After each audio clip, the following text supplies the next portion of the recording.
All right, good evening, everybody. My name is Caleb Dardick. I'm a project administrator in the County of Nevada CEO office and am your Zoom host tonight for the Firewise Coalition of Nevada County, being chaired by Bob Long here. And want to let everybody know that I am muting you all, and I allow the participants to unmute yourself when you come on. That helps keep the noise down. If you click on participants at the bottom, it'll open up a screen on the right. There's a way for you to raise your hand. That's probably the easiest way if you want to speak and aren't one of the speakers that is on Bob's agenda. There's also, if you click on chat, you can send chats to everyone and have questions there, and I'll help facilitate from there. But I think in a group of this size, only 29 people, just raising your hand should work fine. And with that, I'm going to turn it over to Bob.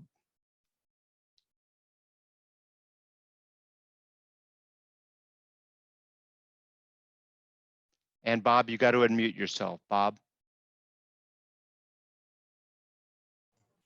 Well, gee, I already told my joke. All right, now we're relying on chief to do it twice. Oh, no. Anyway, welcome everybody to the coalition meeting. Thank you all for joining us. And thank you, Caleb, for hosting the meeting. So not to let the chief one-up me, I do have something to say here. So why did the Scarecrow win the Nobel Prize? Because he was outstanding in the field. Not that good. Why should you never use a dull pencil? Because it's pointless. All right.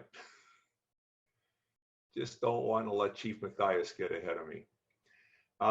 Anyway, so the big reminders we have for, oh, excuse me, I want to remind everybody we are recording this in case, just so you know. Anyway, so we want to encourage everybody to volunteer for the Green Waste event. The link is on the agenda that we sent out, or you can go to areyoufiresafe.com and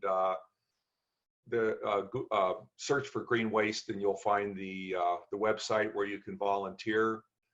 In talking with Julie, I have been told that we are going to observe the social distancing and the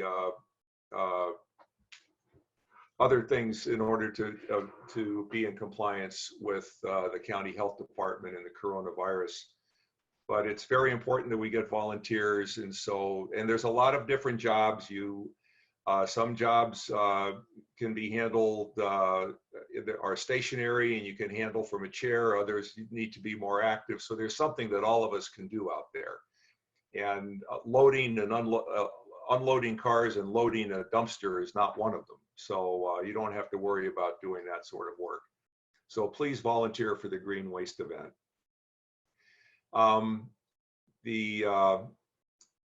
Then we also sent out earlier some information on prescribed burning. So that's not for most of us, but there are members of the coalition who are interested in prescribed burning. We sent out some information about some online classes that you can take to learn more about that. Another note that I just saw for myself here is those of you that are in charge of your community, your Firewise community, and you have the email list, we'd appreciate it if you'd send out the Green Waste information to everybody on your mailing list so that everybody is aware of the event, where it is, the parameters of the event, and also the opportunity to volunteer. And last but not least, under announcements, is that Susan and I are both planning to step down from our positions in December. And so we're looking for our replacements. There was a job description posted along with the agenda so that you all can see there isn't that much work involved with this. And so We ask for volunteers to send in your email. A line will start outside my door in columns for the position. Okay. With that, let's see, Susan, you had an update on Caltrans? Yes. And before I do that, I want to say in terms of us soliciting now for people to replace us, the whole point is that whoever is willing to start next January to help lead the coalition we would include you now on the email exchanges that the four of us officers always exchange when something comes up to be decided or a question comes from the website. It goes out to all four officers, and we all get copied on the replies like a discussion. So what we want to do is get people in the pipeline now that they can just be part of that, get on the little email list. You'd be like the fifth and sixth person or something, and even add more if there's a couple people interested. And you could basically lurk and just see, how do we discuss these things? How do we respond to these inquiries? And that's a way of kind of like figuring out what's going on and getting trained, even as a curiosity thing. Even if you could do this and not even have to commit, but it would be a way of seeing what we do and how it's not really all that overwhelming. So I just wanted to mention that. The Caltrans thing has to do with the overpassing over the Banner lava cap over Highway 40 and 29. And I want to thank Tricia Tillotson for referring the Caltrans guy to me a number of months back, because it's couldn't have gone any better now. They've gone beyond the 10-foot clearing. They're going to do clear cut on 10 feet back on either side. And then for another 20 feet beyond that, they're going to do tree thinning. And I got a call a couple weeks ago. They expect that to happen this month. So unless the crew gets pulled away on something else, he felt that Dave, my contact guy, Dave, told me that it was probably going to happen sometime in May. So that's something to look forward to. And thanks, Tricia. That was great. And I think the only other thing I had on the agenda was Caleb was going to let me share my screen here so I can show you a couple documents on the website which are worth everybody knowing about. So where is it? There it is. Okay. Oops, let me get this over here. There we go. Can you see the coalition website on your screen? Yes, nodding your head. Thank you, Terry, for nodding your head. Okay, so all you do is you get to our homepage here, you scroll down. I don't really like this kind of layout, but there wasn't much we could do about it. Then you get to here, fire safety alerts and education resources. It didn't scroll, Susan. It didn't scroll? Not on my computer. Woo. So you're still seeing just the headline? Yes. Nevada County Coalition of Firewise Communities? Yes. Yeah, me too. Well, then I don't know how to fix that because I am scrolled down to about the middle of the page. So I wonder if maybe Caleb can screen share from there and I can direct him on how to do this. Yeah, let me see. Okay, thanks. Yeah, I mean, that's worth knowing. That's what that's all about. I am sharing my browser, but if you can't see beyond the top part. Okay.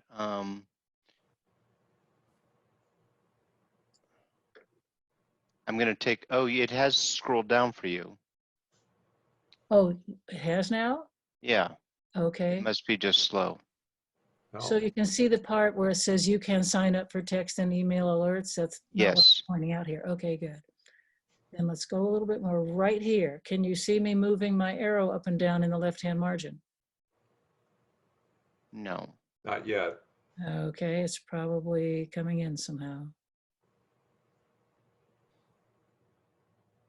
Where we want to be is a paragraph that starts out, the best information about home hardening, what you need to do in and around your buildings, is from the Insurance Institute for Business and Home Safety. Can anybody see that? It's under the Be Ember Prepared section. Yeah. Bob says he can see it. Can you see my mouse moving around in that section? No. No. No, but we see Be Ember prepared. Yeah. Okay, can you see under Be Ember Prepared? Yes. Okay, good. So under Be Ember Prepared is a section called The Best Information About Home Hardening, what you need to do in and around your buildings from the Insurance Institute of Business and Home Safety. So I'm not going to try and click on these two links where you see the two bullet points, but I wanted to bring this to your attention because these are the two best pieces of information on home hardening, and we'd like you to bring this to the attention of all the people in your Firewise communities. You can direct them there in whatever way you want, but right here, the first bullet point is a home assessment and checklist. It's 11 pages. The second one is 40 pages. They are both PDF documents that you can download to your own hard drive. And they are both from the Insurance Institute for Business and Home Safety.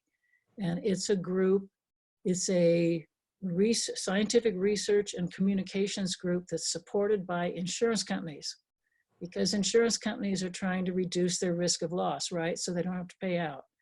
So they fund this outfit, the IBHS, which does all this research on, they build things and it's like, does this half burn? This half doesn't burn, that kind of stuff. And they figure out what burns, what doesn't burn. And then they put it in these informational two things that you have right here. And it's got sections on deck, windows, your roof, your vents, your gutters, your screening, your windows, everything. It covers the entire house. So that's highly recommended. And that's, like I say, that is the best and most recent stuff on home hardening. And I just wanted to let everybody know that it's there now. So Caleb, you can take the screen back. Thank you. Oh, I think you just relinquished it. Okay, right. Stop share. Thank you. Sure. And then, yeah, go ahead. Oh, no, I'm done. Thank you. Okay. So, Thanks, Susan. Okay, Chief Matthias, you're up. Well, Bob, I'm really glad you started out. Yeah, I was going to go a different direction, but then you started talking about a scarecrow outstanding in his field. But hey, it's in his genes. Hey, it's in his genes. Bob. Okay, I got a little bit there. So it's funny, Jim. Thank you. So staying with the farming theme, what did the big flower say to the little flower, Bob? Hey, bud. Oh, Okay. All right. Enough of that. pedal on. Right along. You've suffered enough today. Yeah. Okay. So since Jim from CAL FIRE, so since we talked last, burn permits are now required.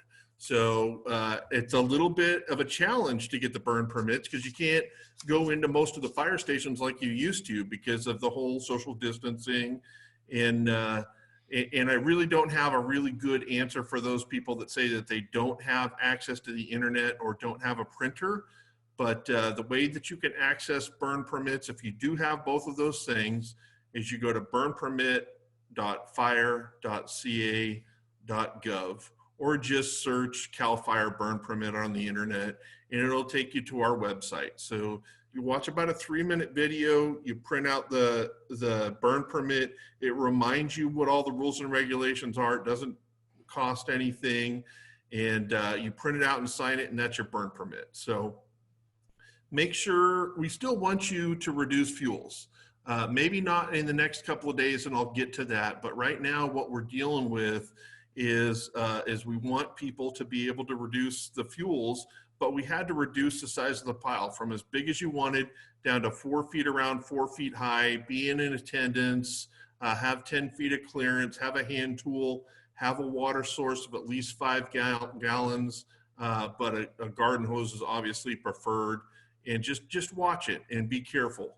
And if it starts turning windy or you hear that it's predicted winds or you see some thunderclouds up in the sky, those are probably not good days to burn. So moving on, what we're going to see starting tomorrow is a hot, dry, windy trend. Anybody that's been watching the news knows that tomorrow is not a particularly good day to burn. Even though we want you to reduce the fuels, we're expecting winds of 20 to 30 miles per hour.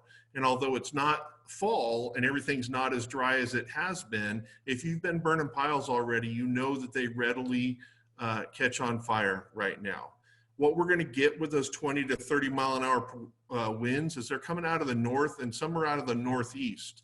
And so normally the trade winds in California are coming from the Pacific Ocean over us, and that's that delta breeze that you hear about. This wind that we're getting the next couple of days is similar to what we see. You know, I'm not throwing up the red flag of warning yet, but it's similar to what we see in the fall with some of those large damaging wildfires.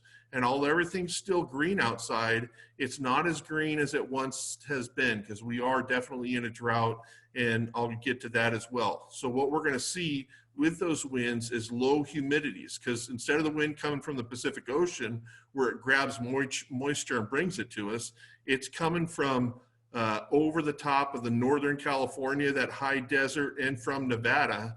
And our RHs are going to be down as low as a single digits, between 9 and 15%.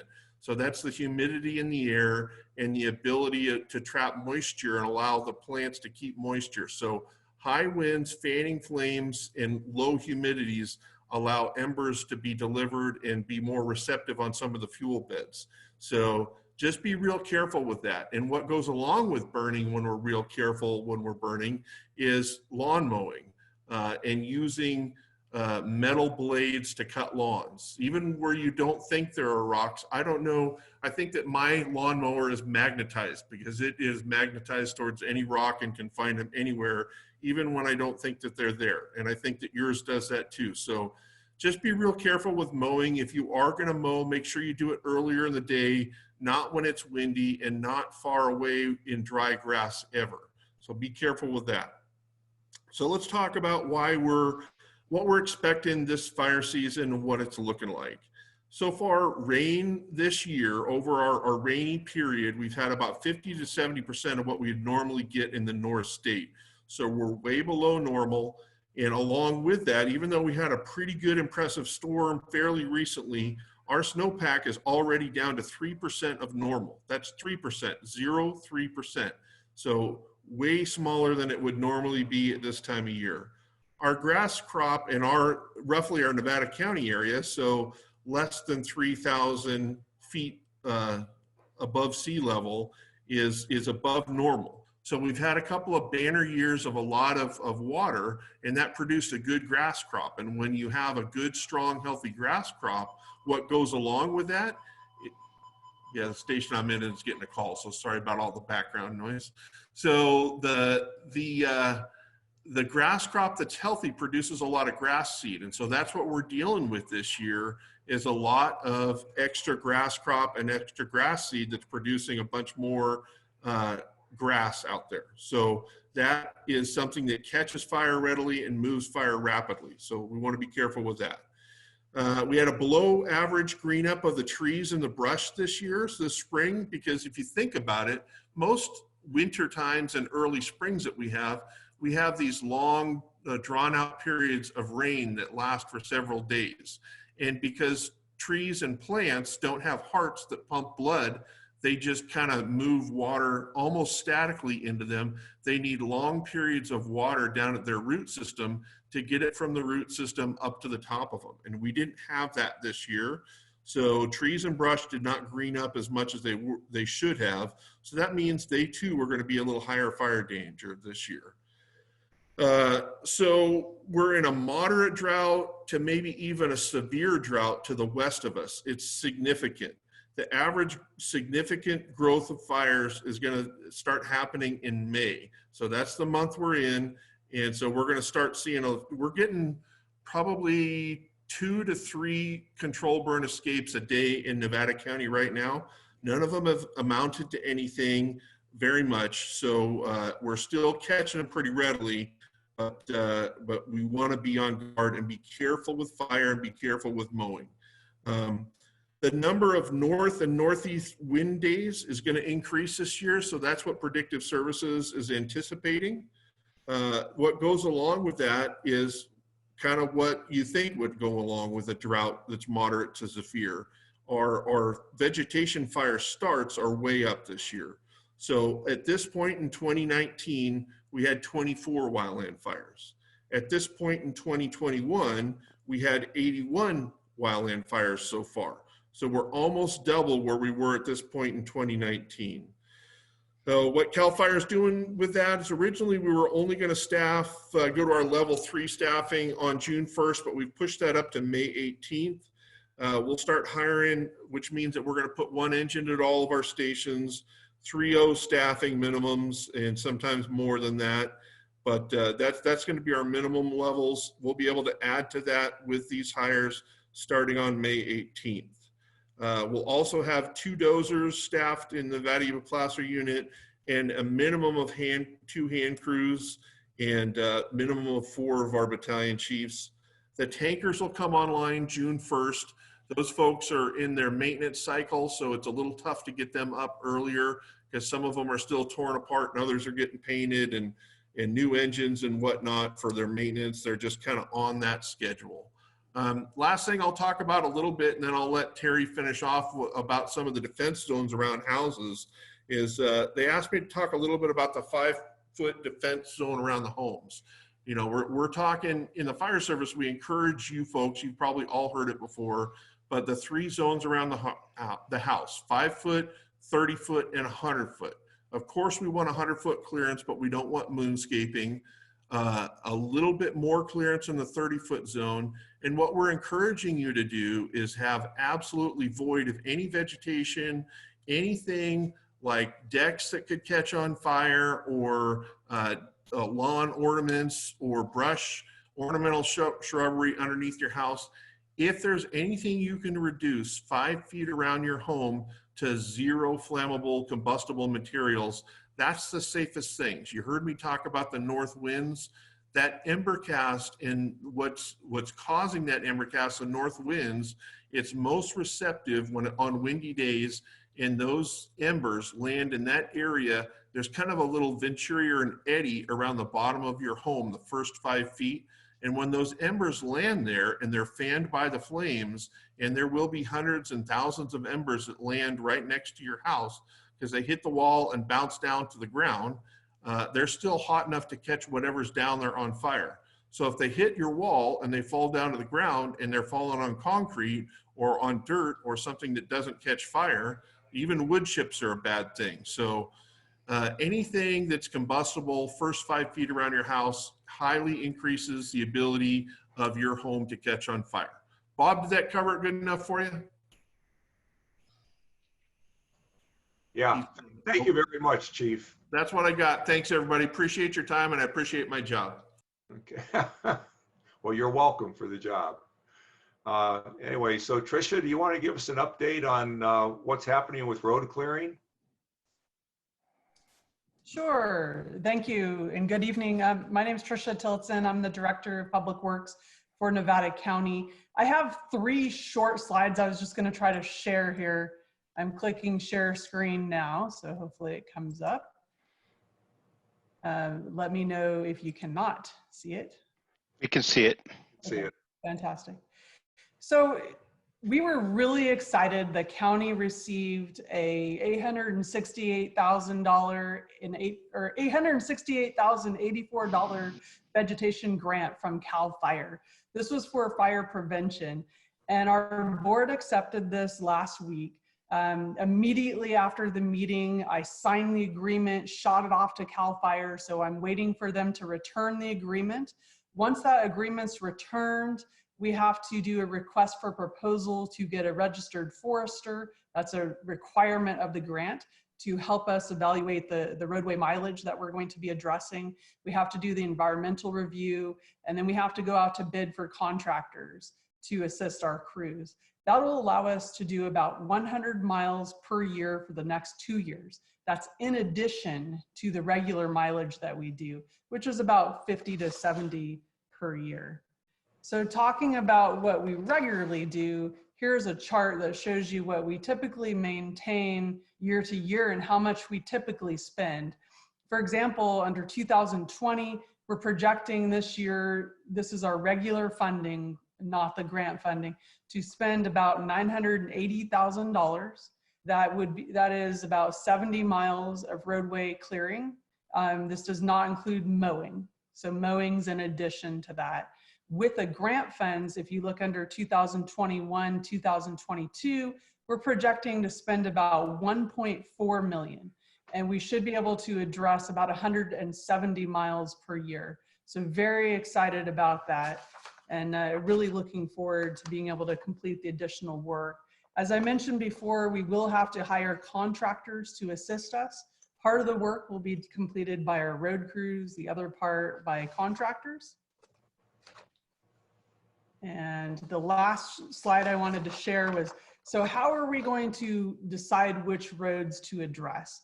So, you know, while I understand that everyone is concerned about their specific road, we are selecting roads based on fire hazard severity zones, which this is a map from CAL FIRE of fire hazard severity zones. The red indicates very high severity, orange is high severity. And so we'll be focusing in on those areas first. We're also looking at populations served, number of ingress and egress points for densely populated areas. So I know, as many of you are aware, we have a lot of almost dead-end roads here. So Greenhorn, for example, Ubet, North Bloomfield, Purdon are virtually dead-end roads. So those roads, a lot of those fall right into high severity zones, will be some of our top priorities. But with that, you know, there is no need to contact us about your specific road.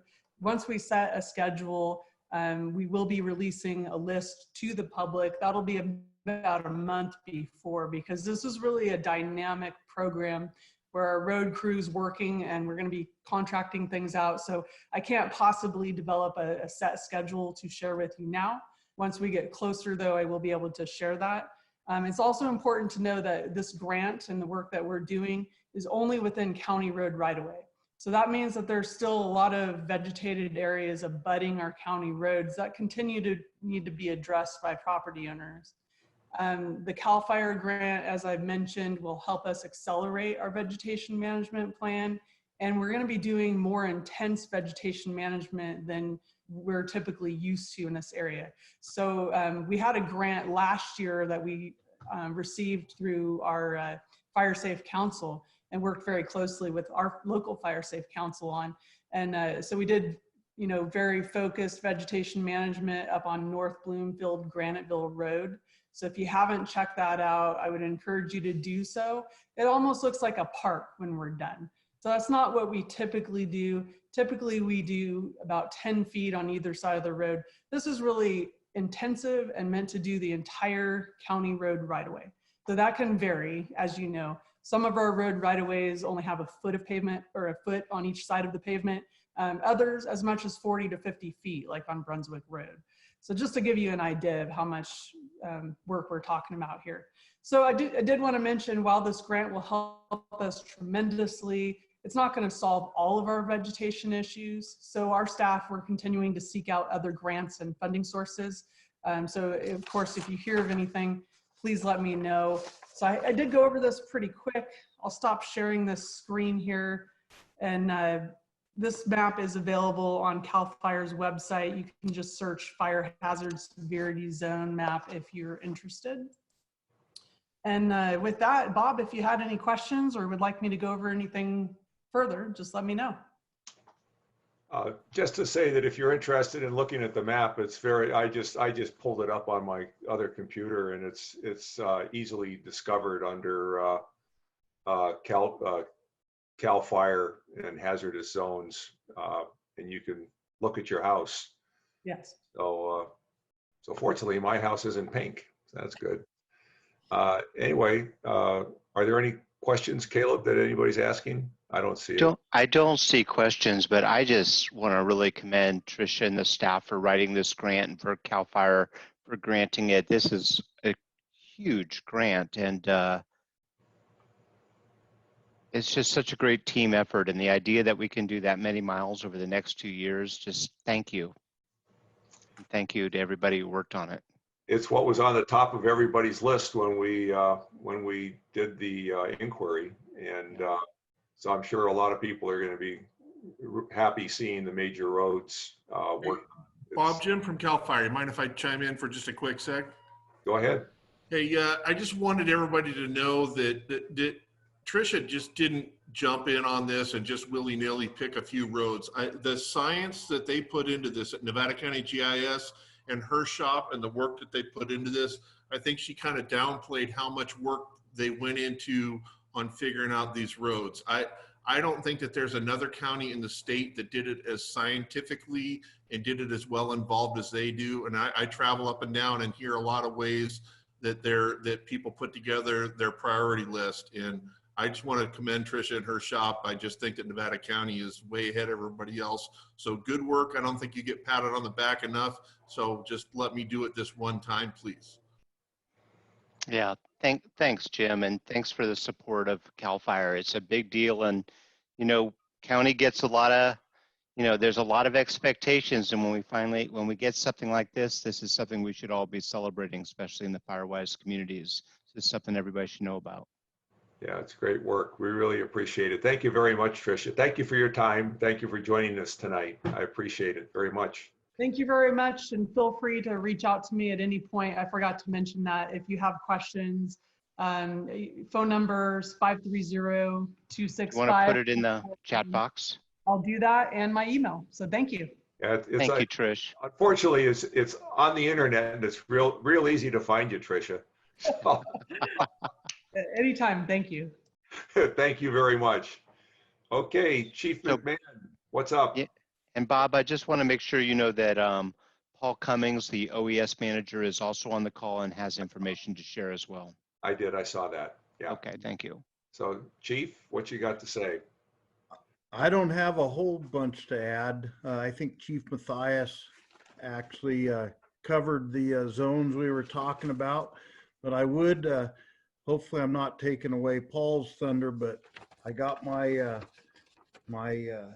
letters in the mail, my notice from County OES. It's a great tool for everybody to use. We also at Consolidated had a grant to send out some notices to vacant parcel owners within the fire district. And they have generated a lot of phone calls. I know Patrick, when he gets back tomorrow, he's going to have quite a few on his voicemails. So other than that, the stations are still locked down. We're not sure for how long, but we're still working away with that. We're getting ready for fire season. The guys are doing their trainings, and same as CAL FIRE, and so we've been pretty busy. Okay, thank you very much. So, Paul, I understand you have something to share, and I too want to thank you for. We got the letter in the mail on Saturday, and it's a great reminder. And just so you know, my neighborhood really took it to heart.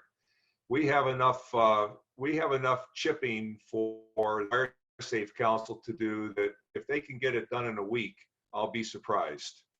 Awesome. That's good to hear. Sorry, I'm a little late to the call. I was on another call coming over, but yeah, just thank you, Caleb and Terry for bringing up the letter. I think we in our office have seen an influx in phone calls and questions around DSAVs, DSI, the DSI program, complaints, DSI complaints, which are good. That's what the program is there for.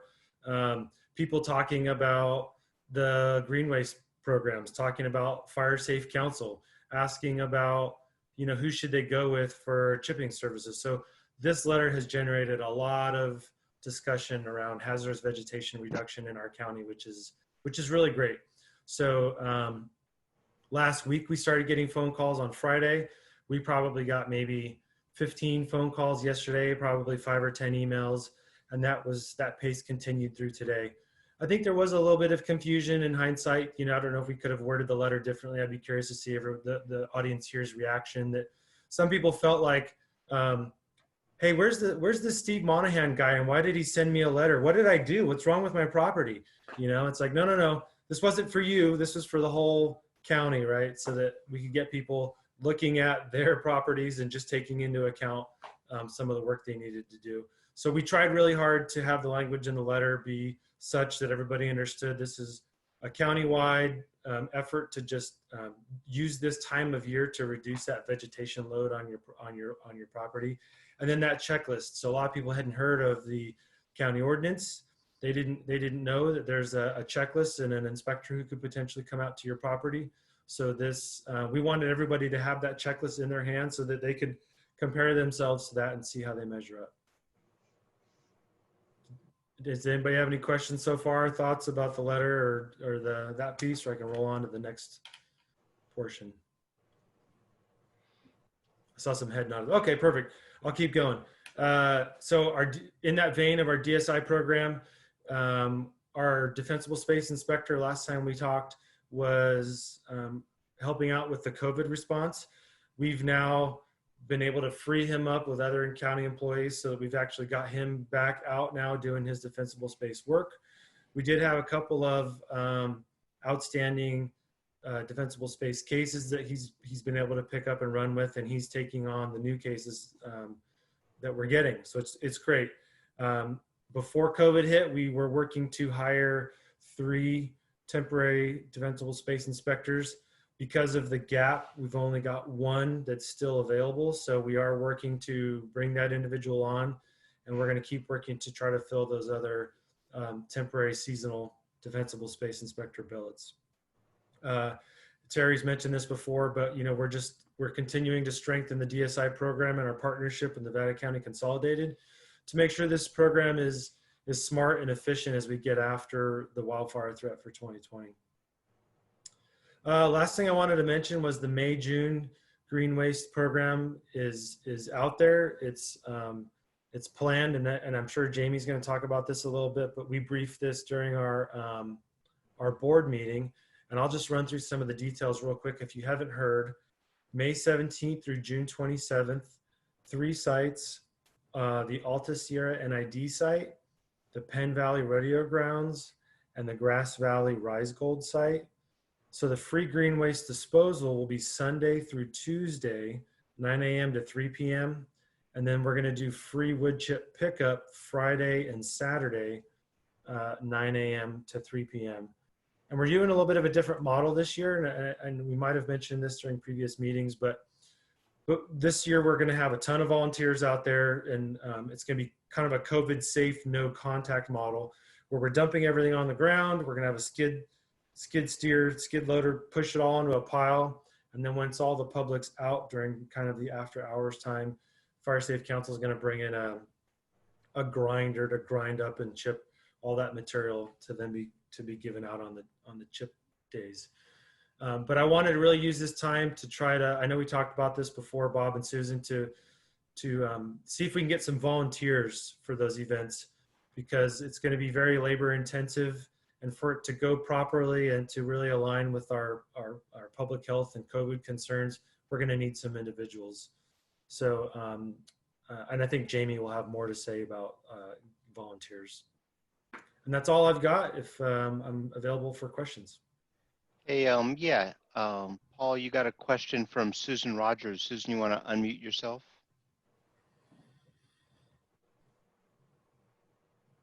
Actually, I'm sorry, Caleb, my question was for Terry McMahon, but. Oh, well, go ahead.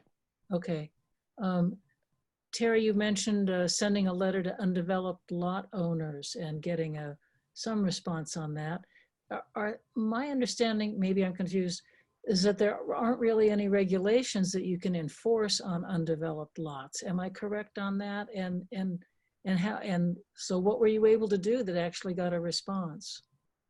Yeah, you are correct on that. And we just sent out a notice, talked about actually the county ordinance a little bit. I don't have the letter here in front of me, but also just advising people to check their properties and see what they could do to make it a little more fire safe.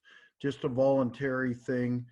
The calls we've been getting, a lot of people think that it's a requirement, and I guess if they want to think that, that's okay, but Yeah. it's probably good. But So I know Patrick has gone out and met with some people. He's actually offered up in the letter, we have a drone, so he will fly your property if you're out of town and send you that drone footage. Wow. So it's kind of neat, it's kind of interesting, and I know he's been pretty busy answering calls. So it was just a voluntary thing. Nicole and Patrick worked really hard from our office to get this grant, and I think it was $8,000 or $9,000 for postage and printing. And so we thought we'd give it a try and see what happens. We did do this once before down in the Alta Sierra area, kind of as a test run, and got some pretty good results.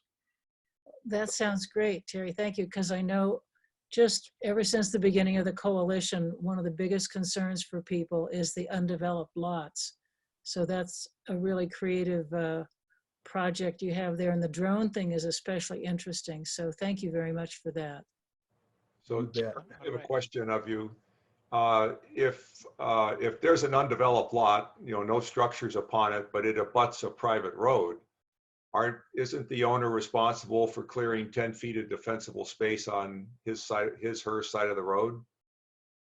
Yes, they are on a private road. Yes, that's where the county ordinance would come into play. So vacant lots still have some responsibility to the neighborhood. Correct. Right. Okay. Just want everybody to be clear on that.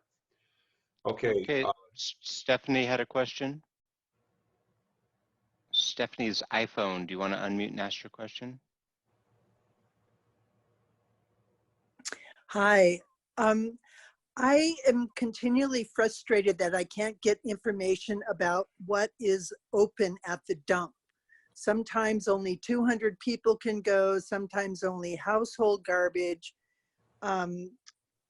I heard in I think the newspaper today that the dump is unlimited. People can go to the dump now, but they still haven't made it clear what you can take there. Lots of people are cleaning out their houses and have garbage that categorizes as hazardous waste, and I think people are going to just start dumping it in their trash cans instead of having a place to put it. So is there some way that we can have that kind of information available? And Paul, I think can you that take that? question, yeah, I think that question would have been great for Tricia Tillotson, because she, with Public Works, was working closely with Waste Management. What I can say is that I've heard, I think as of tomorrow, they're going back to normal hours. Don't quote me on that, but I think that's right. That's right.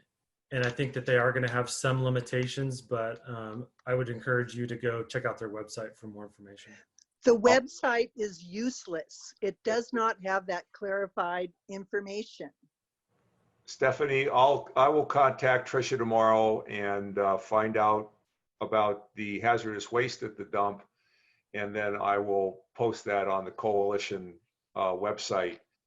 One thing to be aware of, because I've been caught in the line, is that the transfer station can only accept so much green waste in a day. There is a limit, and if they reach that limit, then they have to turn trucks away.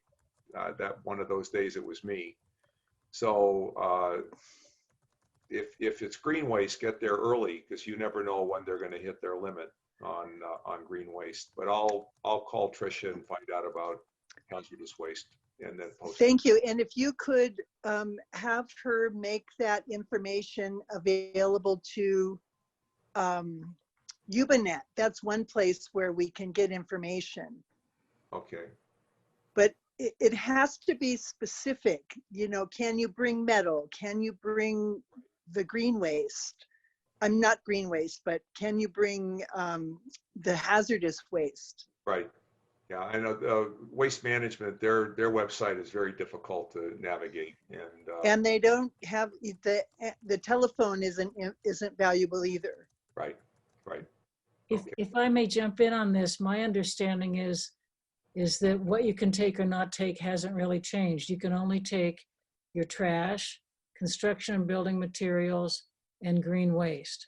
And you can't take metal, hazardous waste, or the recycling buyback.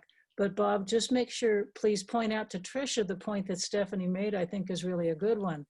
That people who are, you know, kind of desperate, they got a lot of old bug repellent or paint left over, they might start putting it in their regular trash. And that's something for that whole department to maybe think about with waste management, see if they can open up that toxic area again. Okay. Will do. Thank you. Yeah, thank you, Stephanie. Good question. Okay, thanks, Paul. Appreciate your time, as always. Sure. And Jamie, what's happening? Good evening, everybody. Jamie Jones, Fire Safe Council, Nevada County. I'm just going to kind of go over more in detail a little bit about what Paul already spoke to on the green waste event. You know, we were able a few weeks ago to partner with OES and Northern Sierra Air Quality Management District to expand our funding for green waste. So I think last time I was on, we talked about 3 weeks. Now we're going to have 6 consecutive weeks. And with that, we're also going to have funding for the chipping program for 15 weeks and access and functional needs clearing for defensible space clearing for 15 homes. So we're really excited that we're getting some of the access and functional needs funding out and into the community with those partnerships, and getting the chipping program back up and running in light of our inmate program being suspended for the time being. So with that, give everybody some info here. Our chipping wait right now looks like it's about 3 weeks. We were able to get most of the people who are on the wait list caught up. However, you guys are doing a really great job, and we're seeing upwards of 20, well, the last couple of days, we've seen 20 inquiries a day on chipping requests. So they are coming in fast. So please make sure that if you're starting your piles, and, you know, because we do have our 4-hour limit, go ahead and submit those as you go. And if you add more on, just submit another request, please, so that we can make sure to give everybody the services in the community and stay on schedule. So we do have 2 chipping trucks running in the field right now. And we probably will be adding the 3rd one again here shortly if the requests become insurmountable here in the near future. So you guys are doing a great job, though. It looks like everybody's working on their defensible space right now.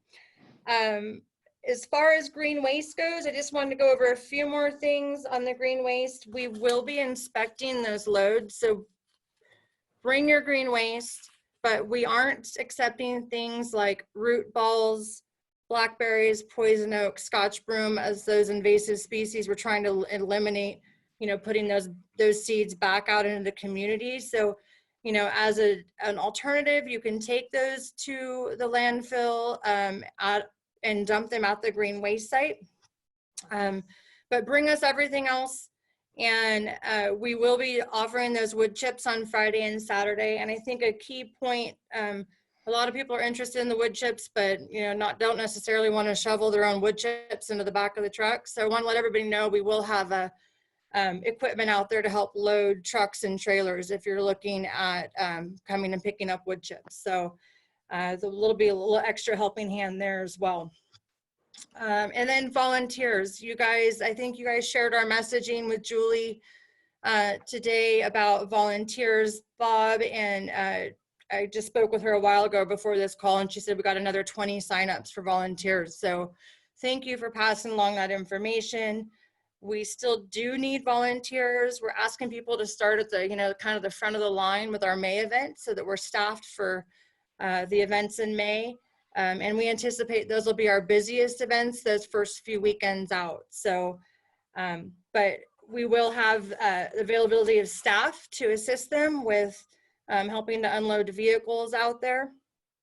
So hopefully those lines will go pretty smoothly, and we'll be able to assist the people who may not be able to unload their own vehicles. So, and then as you spoke to volunteers, you know, there are lots of positions. So I know that they're set up in 6-hour blocks right now. If you don't know if you can do a 6-hour block, but you want to do something, you're more than welcome to reach out to Julie at programs@areyouffiresafe.com and let her know that you're interested, but maybe not a full block of time. But with the new contactless program with COVID-19, there's going to be a lot less interaction between the residents dropping off and the volunteers this year. So a lot of it will be visually kind of an interface. And then after that, we will have, occurrences where we have to speak with people, but we'll have the social distancing in place and everyone will be masked and protected. So we want to make sure that everyone in our community is safe, our volunteers are safe. And so with that, as Bob said, bring a chair if you need to. There's going to be a lot of traffic sites and kind of directing stations. So we kind of have an opportunity for everybody who may be interested. And then we'll be providing snacks and drinks, porta potties and hand washing stations out there for our volunteers to make it a little more convenient for everybody on site. And then that leads me to our DSAV program, kind of in following with the DSI inspectors that started up on Monday. Our DSAV program will be resuming here shortly. I expected the email to go out today, but we had a delay with our gal who schedules the DSAV. So I think many of you may have gotten an email today and requesting about your availability and willingness to complete DSAVs. So for our advisors who are interested in doing DSAV visits coming up, please respond to Kaisa if you're interested in doing so. We will start scheduling those DSAV visits shortly. And so watch for an email with the program resuming. I expect that we'll probably start up by the end of the week. And then we're also going to have a webinar series, kind of a DSAV and COVID-19 update, because we are going to want our volunteers to stay protected and social distance and wear masks in the field while we reinstate the program and we're still under the stay-at-home order. So I think that about covers it on my end. If there's anybody on the line from Truckee, which I'm not sure there is, we are coordinating the Truckee sites right now, and I think those dates are being firmed up for the last 2 in May and first 2 in June. And you're welcome to reach out to the office if you have more questions regarding Truckee, but we are going to have those locations up and running and firmed up here in the next week. I see a question from Stephanie about green waste. Do you want to get on and ask it? Is there information available as to what can go in the green waste? Is it similar to at the dump where you can have stumps a certain size? So this year we are going to be inspecting those loads. We want to make sure that they're, first of all, the information is available on the areyouffiresafe.com website under the Green Waste Program. Or you can go on to My Nevada County under Ready Nevada County. There's the information for green waste. But we will be inspecting loads this year. We can't take the root balls or stumps. We can't take Scotch broom, blackberry, or poison oak. And it's similar to the chipping program in that just because we are offering the wood chips back to the community, and we want to make sure that we aren't regerminating seeds on invasive species where we can help it. So there's the availability to take it to the dump or the waste management facility in their green waste. I don't believe they have restrictions on those items at the landfill. Jamie, was there a 6-inch limit on the branches that you wanted to? There is. That's kind of our cap. There's a little bit of flexibility, but I would hate to say that we have a higher limit because then we become open to interpretation. I have one more request if I could. Mm-hmm. I think a lot of just normal neighborhood people are part of our group. And when a lot of the presenters use acronyms, we don't know what you're talking about. Which acronym? I'm sorry, which acronym? And so I can clarify. Well, like DSAV, and it's not you specifically, it's just in general. Okay. So just for clarification, for those who may not have understood that, that's the Defensible Space Advisory Visit that was on pause. And we'll be reinstating that as similarly to OES and their Defensible Space Inspectors. So those programs will be back and working in the community under COVID-19 compliance. Thank you. And I appreciate so much how knowledgeable all of you are. I'm just constantly in awe. And just to clarify, the Fire Safe Council has defensible space advisors. And when we go out, we advise. That's all. The Cal Fire, or excuse me, Consolidated has defensible space inspectors, but they have two roles. One is enforcement and one is voluntary. So you can contact your local fire agency or Consolidated and ask for a defensible space inspector to come out and advise you on your home. So you have multiple avenues. That inspector title sometimes is kind of, you're not sure if you want that guy out there. So. Oh, that's not nice. They have a Hey, badge. I do want to, it doesn't come out well, but I put a press release from May 1st into the chat box about vehicle limits are lifted at McCourtney. There was a 200 per day. As of tomorrow, there'll be no restrictions on vehicles. Customers are required to wear face masks for entry. And so if you can sort of pick through that. But Tricia, by the way, was able to negotiate that with Waste Management. I hear what Stephanie says about their website. They gave a website of wm.com/alerts, and it still has the restriction in place, which I guess is technically true until tomorrow. But anyway, this press release that is buried in your chat, you can take a look at that.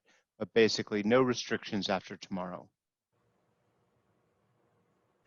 Does that mean no restrictions on the number of people arriving or no restrictions on what you can bring? No restrictions on the number of vehicles permitted to go there. Yeah. But as Bob pointed out, once they reach their green waste limit, they have waste management is restricted and has to cut it off at some point. It has something to do with air quality management and the number of trucks that are on the road hauling it over, emitting, gas into the atmosphere, stuff like that.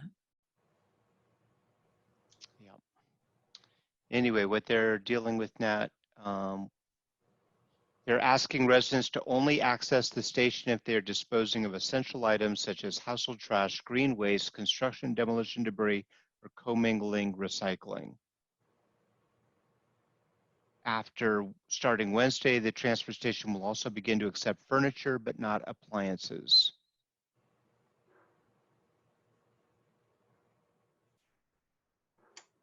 In any case, I'll still contact Stephanie. I will still contact Tricia tomorrow and get see if there's some way we can provide more current information as things change. Okay. Thank you, Jamie. Thank you for your time. And thank you for the work that you've put into the Green Waste event.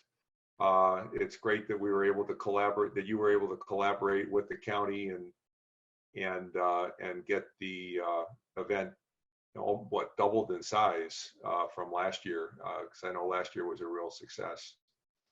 So that ends the number of people, the folks that we've asked to speak tonight. Is there any questions or any comments for the good of the order? If not, then Caleb, as always, thank you very much for hosting this, for taking your time, and thank the county for letting us use their ticket on Zoom.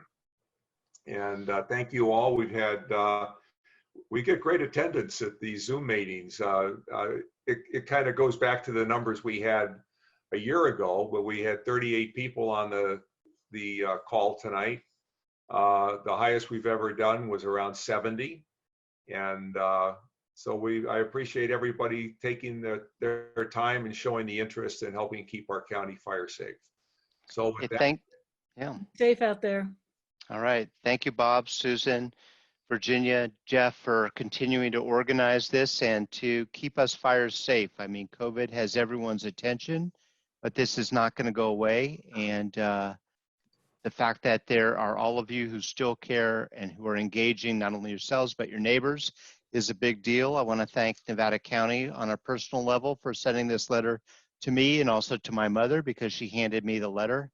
And now I'm personally responsible for managing 2 properties and about $12,000 worth of work so far. So really excited about that.